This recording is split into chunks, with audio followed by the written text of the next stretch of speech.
Hello YouTube, this is Morgan, Airspeed Prime here with my next BBC Sherlock episode review.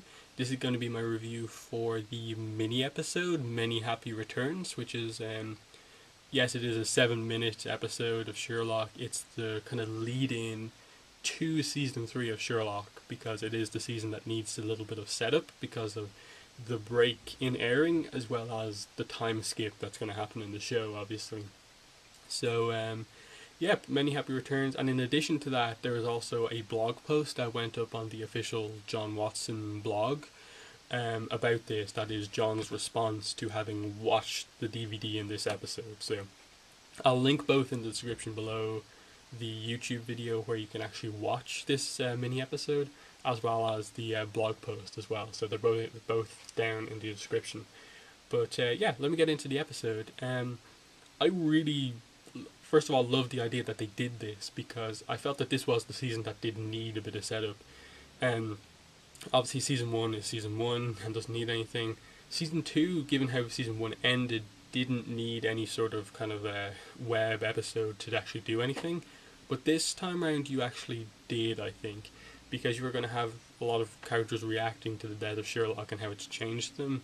And so you kind of did need to get a little bit of a lead in, so it's not just a lot of time spent in the first episode of season 3 explaining everything.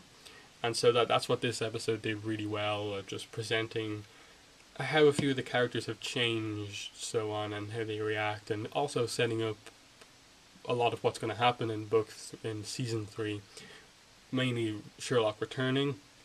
And I love how they didn't just kind of smash you over the head with it, he's coming back, that it was kind of subtly in the background, you know he's coming back, but they don't just specifically like say it right there and then. It's really well done. But anyway, getting into some more specifics, I think the star of this mini episode is Anderson, just because he is the character who just kind of stands out as this is the biggest kind of character change that we see in this whole episode.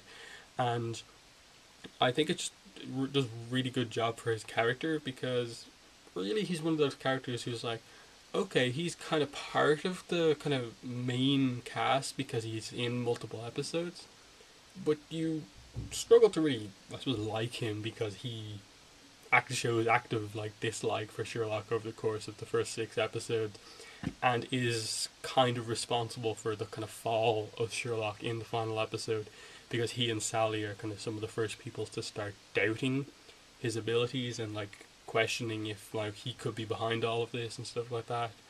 And so that's the kind of background reason, I suppose, for why he's kind of turned around so much, done a kind of almost 180 as a character in this episode.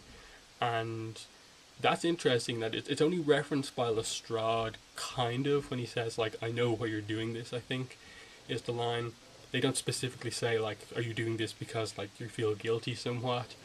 But just to see that Anderson's kind of become this almost Sherlock conspiracy theorist, and is kind of tracking all of these cases that have the kind of a signature, like only Sherlock could have solved this kind of a thing to them, is really interesting, because he really kind of has that kind of Sherlock thing to him. He's like, incident in New Delhi and stuff like this, and he's saying like, you know, like saying to Lestrade, you know, you couldn't have solved any of these. Sherlock never took credit for anything, you know, he helped you with. You got one of them wrong that you did on your own, or something like that.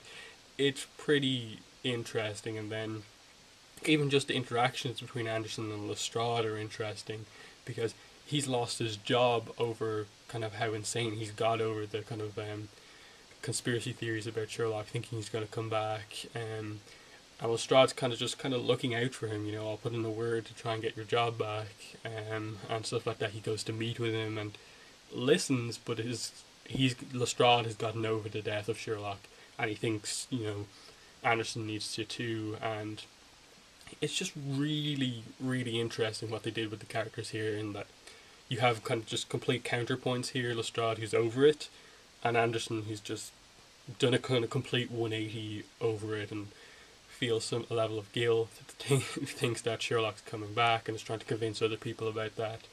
It's really interesting. And then while this is happening, you get the kind of cuts to Sherlock actually solving some of these things, so you know that it's actually true, which is really interesting throughout the episode. Like, you have him finding out about the blonde drug dealer. You have him in the background after the kind of press conference, after the whole incident in New Delhi about the ice cream cone and the chocolate chip or something like that.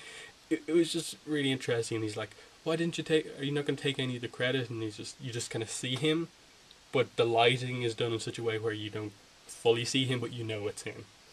It's just really well done at not really just showing him in person that, like, okay, he's back, he's coming back right now, but well done.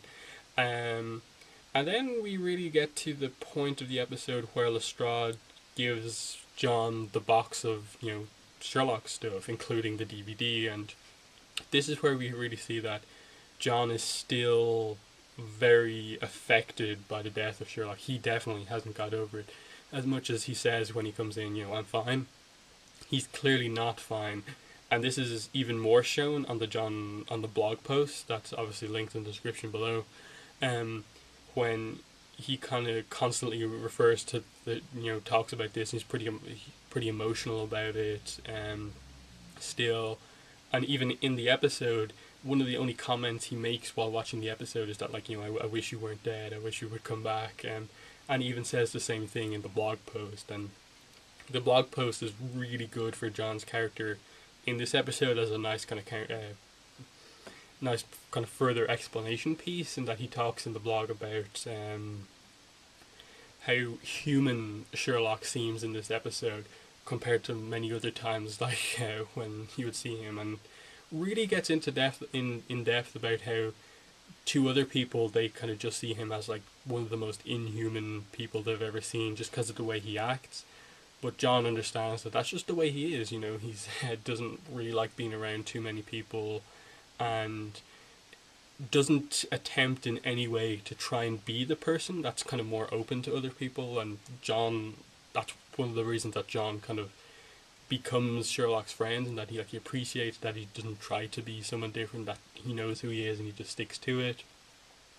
And really talks about how funny he finds Sherlock, and how kind of humorous that is, and just how seeing this kind of socially awkward guy trying to just talk about what am I doing again, and all this sort of stuff.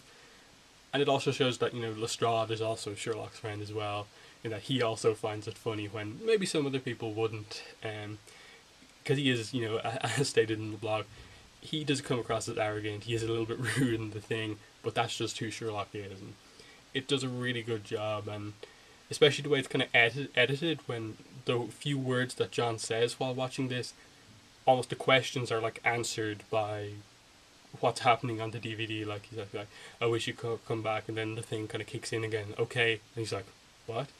And then someone rings the doorbell, which we assume is obviously the love interest, who I'm not going to spoil, but is referenced in the blog post. He's met someone and he's going to deal with that.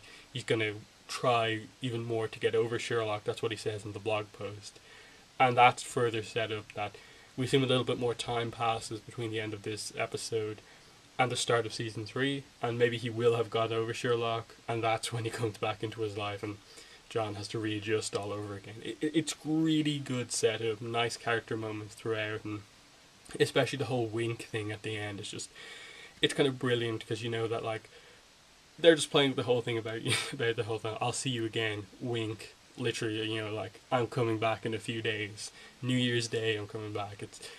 It's a really good episode. I'm not going to kind of go crazy about talking about it anymore, but it's just really well done for just 7 minutes, and you really have to appreciate how well it is that they did it in just 7 minutes, when they're so used to doing 90-minute episodes, that they can accomplish so much in such a short amount of time. And in the grand scheme of things, it's not really an important thing. It's not one of the episodes. It is just this web episode, but you can tell they put just as much kind of care into the making of this Many Happy Returns episode as a full episode. So really comes across well on screen, and makes me super excited for the episode to actually come on in just 3 days. So yep, I'll be back sometime next week, probably the day after the first episode airs, with my review of it. and then I'll try and do the same with all of the episodes. So the day after there, I'll get my video review up. But for now, thanks for watching this video. Definitely let me know what you thought of this mini episode in the comments. But thanks for watching, and bye.